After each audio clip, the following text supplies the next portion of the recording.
Hello friends, இன்றைக்கி நம்ம எதை பற்றி பேச போகிறோம்னா, இப்போ ரீசெண்ட் டேஸில் காலேஜில்னா ஸ்டூடெண்ட்டுக்கு லேப்டாப் கொடுத்துருக்காங்க. உங்கள் எல்லாத்துக்கும் தெரியுமா, அது நல்ல விஷயம். ஆனால் அந்த லேப்டாப் வாங்கிட்டு வந்து சில மூளை இல்லாமல் களிமண் வச்சிருப்பாங்க இல்லை மண்டையில். அவங்க என்ன பண்ணுறாங்கன்னா இன்ஸ்டாவில் கெத்துன்னு இருந்துச்சு. இப்போ நம்மளுக்கு லேப்டாப் கொடுத்தாலும் நம்ம இப்போ ஓப்பன் பண்ணி சவுண்டை செக் பண்ணுவோன்னு டிவி கேஸ் அதை போடுறது. சரி, அது ஒரு சைடு ஒரு தற்கொலைன்னு வச்சுக்கோ. இங்கிட்ட சில தற்கொலை என்ன பண்ணுன்னா பெட்ரோல் இதை ஊற்றி அழிக்கிறாங்களாம். அவ்வளோ அறிவு இருந்த தற்கொலை நீ படித்து நல்ல வேலைக்கு போகலாமேடா.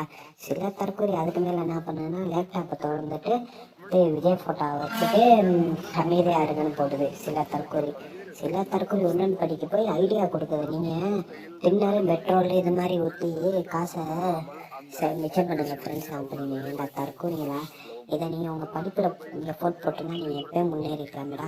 ஆனால் உங்களை சத்தியம் கொடுத்துட்டோம்ல, அந்த கவர்மெண்ட்டை சொன்னேன் யாருக்கு லேப்டாப் கொடுக்கணும் யாருக்கு கொடுக்க அவங்கள மாதிரி தற்கொலை கொடுத்தாங்கல்ல, அதை சொல்லி சங்கடப்படுறோம்.